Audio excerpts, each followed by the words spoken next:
Good morning to all. આપણે આજનું subject જે ઇન્ડસ્ટ્રીયલ ઓટોમેશન છે એનું યુનિટ ફર્સ્ટ સ્ટડી કરશું, જેનું નામ છે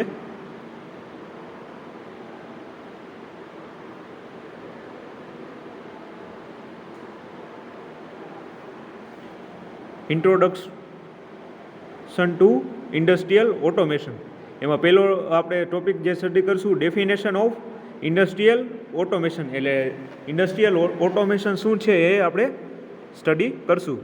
જીટીયુની ફાઇનલ એક્ઝામમાં 3 અથવા 4 માર્ક્સમાં પૂછાઈ શકે કે ડિફાઇન અથવા તો સમજાવો ઇન્ડસ્ટ્રીયલ ઓટોમેશન. તો સૌથી પહેલાં આપણે જોઈએ ઇન્ડસ્ટ્રીયલ ઓટોમેશન એટલે કે લઘુત્તમ માનવ હસ્તક્ષેપ સાથે જે ઇન્ડસ્ટ્રી એટલે ઉદ્યોગોમાં થતી વિવિધ પ્રક્રિયાઓ અને કાર્યનું જે સંચાલન ને સક્રિય બનાવતી જે વિવિધ ટેકનોલોજીનો સમન્વય હોય એને આપણે ઇન્ડસ્ટ્રીયલ ઓટોમેશન કહેવામાં આવે છે. લઘુત્તમ માનવ હસ્તક્ષેપ એટલે કે મેન પાવરની જે એમાં જરૂરિયાત ઓછી રહેતી હોય છે, એટલે એકદમ જે છે આખી પ્રોસેસ એટલે કે વિવિધ પ્રક્રિયાઓ નું જે સંચાલન એટલે કે એનું પ્રોસેસ આખું ઓટોમેટિક થતું હોય એવી એને સક્રિય બનાવતી જે વિવિધ ટેકનોલોજીનું આખું સમન્વય એટલે કોમ્બિનેશન, એને આપણે ઇન્ડસ્ટ્રીયલ ઓટોમેશન કહી શકીએ. બરાબર. ઇન્ડસ્ટ્રીયલ ઓટોમેશન એટલે લઘુત્તમ માનવ હસ્તક્ષેપ સાથે ઉદ્યોગોમાં થતી વિવિધ પ્રક્રિયાઓ અને એના કાર્યોનું સંચાલનને સક્રિય બનાવતી ડિફરન્ટ એટલે કે વિવિધ ટેકનોલોજીનો સમન્વય. ઓકે. હવે વિવિધ પ્રક્રિયાઓ અને કાર્યનું સંચાલન માટે કંટ્રોલ સિસ્ટમ, મશીનરી અને ઇન્ફોર્મેશન ટેકનોલોજીની સહાય લેવામાં આવે છે. જે અલગ અલગ પ્રક્રિયાઓ એટલે કે વિવિધ પ્રક્રિયાઓ અને કાર્યોનું એમાં સંચાલન કરવું હોય તો આપણે કંટ્રોલ સિસ્ટમ, મશીનરી અને ઇન્ફોર્મેશન ટેકનોલોજીનો એમાં યુઝ થાય એટલે કે એનું સહાય લેવામાં આવે છે.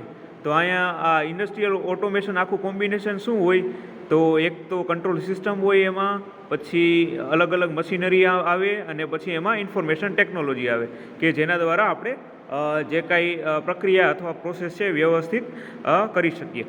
હવે નેક્સ્ટ પોઈન્ટ જોઈએ એમાં તો ઇન્ડસ્ટ્રીયલ ઓટોમેશનનો મુખ્ય હેતુ ક્ષમતા વધારવી, ઉત્પાદન વધારવું, મેન્યુફેક્ચરિંગ અને બીજી પ્રક્રિયાઓમાં વિશ્વસનીયતા એટલે કે રિલાયબિલિટી વધારવી અને કોમ્પ્યુટરાઇઝ સિસ્ટમ અને રોબોટિક્સનો વપરાશ વધારવો. બરાબર. આ જે ઇન્ડસ્ટ્રીયલ ઓટોમેશન છે એનો મુખ્ય હેતુ શું છે કે ક્ષમતા વધારવી અને ઉત્પાદન વધારવું, મેન્યુફેક્ચરિંગ અને બીજી પ્રક્રિયાઓમાં વિશ્વસનીયતા એટલે કે રિલાયબિલિટી વધારવી, પછી કોમ્પ્યુટરાઇઝ જે સિસ્ટમ અને રોબોટિક્સનો એમાં વપરાશ વધારવો. બરાબર. હવે ઇન્ડસ્ટ્રીયલ ઓટોમેશન જે છે એ જે છે ઇન્ડસ્ટ્રીયલ પ્લસ ઓટોમેશનથી બનેલો આ આખો એનું સમન્વય છે.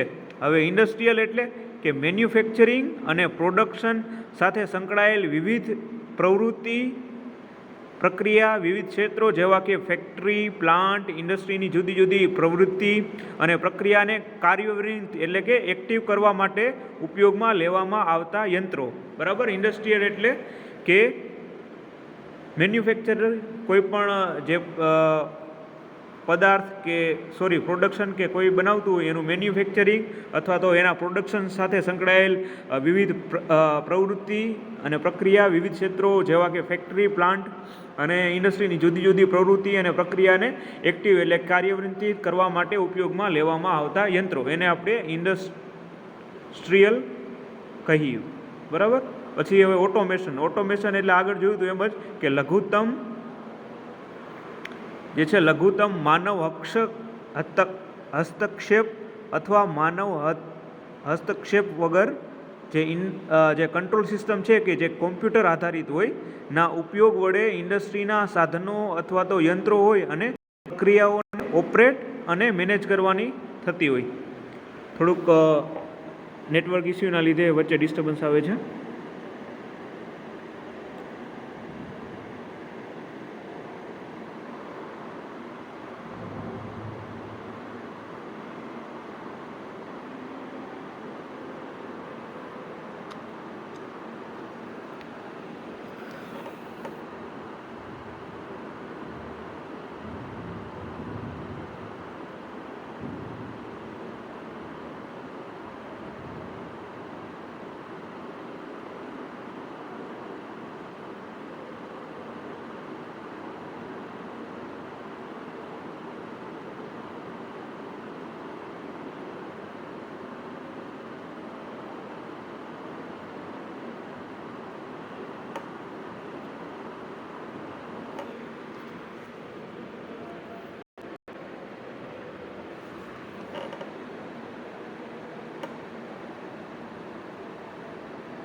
ઓકે,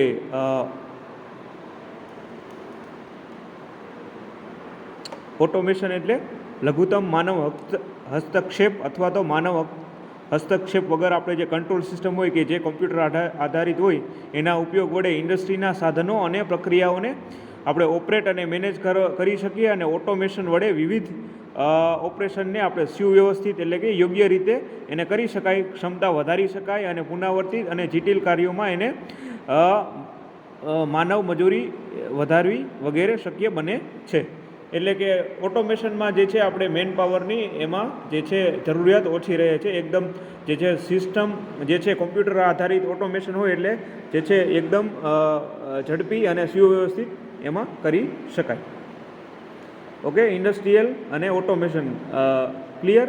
નેક્સ્ટ ચાલો એમાં જોઈએ. તો હવે બીજો એમાં ટોપિક જોઈએ કે ઓબ્જેક્ટિવ ઓફ ઇન્ડસ્ટ્રીયલ ઓટોમેશન. તો આનો ઓબ્જેક્ટિવ શું હોય? 3 થી 4 માર્ક્સમાં જીટીયુની ફાઇનલમાં પૂછાઈ શકે કે સમજાવો અથવા તો જણાવો ઓબ્જેક્ટિવ ઓફ ઇન્ડસ્ટ્રીયલ ઓટોમેશન. તો એમાં શું આવ્યું? પહેલું કે પ્રોડક્ટિવિટી એટલે કે ઉત્પાદકતા વધારવી, બરાબર. બીજું છે પ્રોડક્ટ ક્વોલિટી એટલે કે ગુણવત્તામાં સુધારો. પછી ત્રીજું છે મેન્યુફેક્ચરિંગ લીડ ટાઈપમાં ઘટાડો. પછી સુધારો કે બદલાવને સ્વીકારવાની ફ્લેક્સિબિલિટી, ખર્ચમાં ઘટાડો અને જટિલ કાર્યો પરિપૂર્ણ કરવા. તો આટલા જે છે ઓબ્જેક્ટિવ આપણે ડિટેલમાં એમાં લખવાના થાય. 4 માર્ક્સમાં પૂછાય તો, બરાબર. તો પ્રોડક્ટિવિટી એટલે કે ઉત્પાદકતા જે કાંઈ વધારવી હોય તો એના માટે શું હોય? તો ઇન્ડસ્ટ્રીયલ પ્રક્રિયાઓની ક્ષમતા અને આઉટપુટ વધારવું. ઓટોમેશન દ્વારા કાર્યોને વેગવંતું એટલે કે ઝડપી બનાવી શકાય છે. પછી ડાઉન ટાઈમ એટલે કે અવકાશ એમાં ઘટાડી શકાય છે. ઉત્પાદન દર વધારી શકાય છે જે ઉચ્ચ ઉત્પાદકતા પરિણમે છે. રેડી.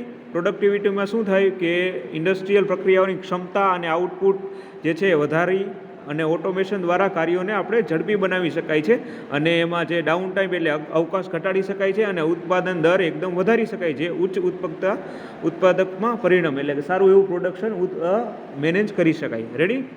પછી ક્વોલિટી એટલે કે ગુણવત્તામાં સુધારો. તો એમાં શું થાય કે મેન્યુફેક્ચરિંગ ક્ષેત્રમાં ચોકસાઈ અને સુસંગતતા વધારવી જે પ્રોડક્શનના વિવિધ એકમો પર સખત કંટ્રોલ રાખવામાં મદદ કરતું હોય છે, જેને લીધે પ્રોડક્ટની ગુણવત્તા અને સુસંગતતા વધે છે.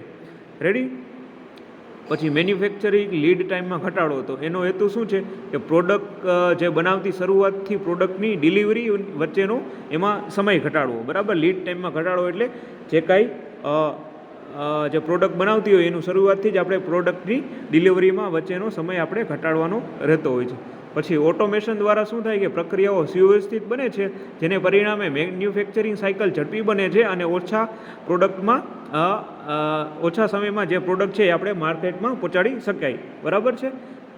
ઓટોમેશન દ્વારા જે પ્રક્રિયાઓનો સુવ્યવસ્થિત બને જેને પરિણામે મેન્યુફેક્ચર એકદમ જે છે ઝડપી બને અને આપણે ખૂબ જ ઓછા સમયમાં આપણે પ્રોડક્ટ માર્કેટમાં મૂકી શકીએ કે પહોંચાડી શકીએ, બરાબર. પછી સુધારો કે બદલાવને સ્વીકારવાની ફ્લેક્સિબિલિટી. તો એનો હેતુ શું છે કે બદલાતી રહેતી ઉત્પાદનની જરૂરિયાત પ્રમાણે આપણે અનુકૂળ એમાં ક્ષમતા કેળવવી શકીએ. તો એમાં શું થાય કે કંટ્રોલ સિસ્ટમ જે હોય કોમ્પ્યુટરાઇઝ હોવાને લીધે એના પરિણામે સરળતાથી રીપ્રોગ્રામિંગ અને એડજસ્ટમેન્ટ વડે ઉત્પાદન પ્રક્રિયામાં ઝડપી બદલાવ કરી શકાય છે. હવે ખર્ચમાં ઘટાડો જોઈએ તો ઉત્પાદનમાં ખર્ચ અસરકારકતા એમાં વધારવી. હવે ઓટોમેશન છે એ સારા રિસોર્સનો એટલો માટે શક્ય વધુ વપરાશ ઓછો હોય અને એમાં ઓછો બગાડ થાય. પછી માનવ મજૂરીમાં ઘટાડો વગેરે ખર્ચના એમાં ઘટાડાના પરિબળો અફેક્ટ કરતા હોય. હવે જટિલ કાર્યો કરીને પૂર્ણ એટલે એકદમ જે કોમ્પ્લિકેટેડ કાર્યો હોય એને એકદમ જલ્દીથી એમાં સંચાલિત કરી શકાય અને વ્યવસ્થિત કામગીરી થઈ શકે. તો આટલા જે ઓબ્જેક્ટિવ છે એ ઇન્ડસ્ટ્રીયલ ઓટોમેશનમાં આવી શકે. તમે તમારા શબ્દોમાં પણ લખી શકો, બરાબર. એકદમ ઇઝી છે કે ઉત્પાદકતા વધારવી, પછી પ્રોડક્ટ ક્વોલિટી હોય એમાં સુધારો કરવો, પછી મેન્યુફેક્ચરિંગ લીડ ટાઈમમાં આપણે ઘટાડો કરી શકાય જેથી પ્રોડક્ટ આપણે માર્કેટમાં પહોંચાડી શકાય. પછી સુધારો બદલાવ કરવાની જરૂરિયાત હોય ફ્લેક્સિબિલિટીમાં. પછી ખર્ચમાં એકદમ ઘટાડો અને જટિલ કાર્યો એને આપણે પરિપૂર્ણ કરી શકીએ, બરાબર. હવે એમાં પાછું હજી વધારે જોઈએ જે ઓટોમેશન વડે આપણે જટિલ કાર્યો છે એની ગણતરી મેનેજ કરી શકાય, જે કાર્યમાં ચોકસાઈ મેળવી શકાય અને માનવ માટે પડકાર અને જોખમી હોય તેને ઓટોમેશન વડે શક્ય બને. હવે સેફ્ટીમાં વધારો, તો ખાસ તો સેફ્ટી જે છે એ વધારે ઇમ્પોર્ટન્ટ છે. તો કાર્યસ્થળમાં સુરક્ષા સુનિશ્ચિત કરવી એટલે કે સેફ્ટીમાં વધારો કરવો. તો એમાં જોઈએ તો ઓટોમેશન સિસ્ટમ વડે જોખમી કાર્યો પાર પાડવા માટે એટલે કે પૂરા પાડવા માટે જેની દુર્ઘટનાની શક્યતા ઘટે છે અને કાર્યકર કે મજૂરોની સુરક્ષા એમાં સુનિશ્ચિત કરી શકાય ઓટોમેશન સિસ્ટમ વડે, બરાબર. પછી એમાં જોઈએ એડવાન્સ ટેકનોલોજીનું સંચાલન. જે નવી એડવાન્સ ટેકનોલોજી આવતી હોય એટલે કે કન્ટિન્યુઅસ ઇમ્પ્રુવમેન્ટ માટે કટિંગ ટેકનોલોજીનું એમાં સંચાલન કરી શકાય. તો જે છે આઈઓટી એટલે કે internet of thing, AI, artificial intelligence, પછી ડેટા એનાલિસિસ જેવી ટેકનોલોજીને આપણે ઇન્ડસ્ટ્રીયલ ઓટોમેશન વડે સંકલન કરી શકાય છે, જેના પરિણામે નવી શોધ કે અત્યારની પ્રક્રિયામાં આપણે સુધારો લાવી શકાય. એટલે નવી એડવાન્સ ટેકનોલોજી છે, આ ઇન્ટરનેટ ઓફ થિંગ, પછી આર્ટિફિશિયલ ઇન્ટેલિજન્સ, એના મદદ વડે આપણે જે છે અત્યારની જે પ્રક્રિયા છે એમાં સારી એવો સુધારો કરી શકાય. પછી ઉર્જા કાર્યક્ષમ એટલે એકદમ ઇન્ડસ્ટ્રીયલ પ્રક્રિયામાં ઉર્જાનો વપરાશને આપણે શક્ય એટલો ઓછો કરી શકાય, જેથી કરીને આપણે ઓટોમેશન સિસ્ટમ દ્વારા ઉર્જા વપરાશને નિયંત્રિત કરી શકાય, જે ઓપરેશનને વધુ કાર્યક્ષમ બનાવે છે અને પર્યાવરણની અસર ઘટાડે છે, બરાબર. ઓકે. અને સ્ટ્રેટેજિક એટલે વ્યૂહાત્મક નિર્ણય લેવા, એટલે નિર્ણય લેવા માટે આપણે મૂલ્યવાન માહિતી પ્રદાન કરવી કે ઓટોમેશન સિસ્ટમ દ્વારા છે ઉત્પન્ન થતો ડેટાનું આપણે વિશ્લેષણ કરી યોગ્ય નિર્ણય લઈ શકાય અને એ યોજના બનાવી ઇન્ડસ્ટ્રીમાં સતત સુધારો લાવી શકાય છે, બરાબર છે. ક્લિયર? આપણે ઇન્ડસ્ટ્રીયલ ઓટોમેશનની ડેફિનેશન અને એના ઓબ્જેક્ટિવ. ઓકે, એકદમ સિમ્પલ છે. આરામથી એકવાર વાંચી લ્યો તો પણ આવડી જાય અને પરીક્ષામાં પૂછાય એટલે આરામથી તમારે આટલા પોઈન્ટ્સ એના ઓબ્જેક્ટિવ લખી નાખવાના. સેફ્ટીમાં વધારો કરો, એડવાન્સ ટેકનોલોજી, ઉર્જા કાર્યક્ષમ, પછી સ્ટ્રેટર્જી એની બનાવી, બરાબર. રેડી?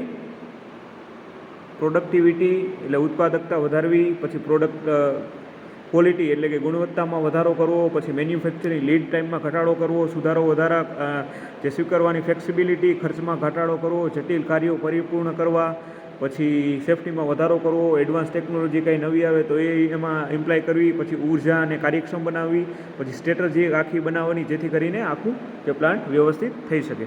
તો આજના લેક્ચરમાં આટલું રાખીએ, નેક્સ્ટ લેક્ચરમાં વધારે સ્ટડી કરશું.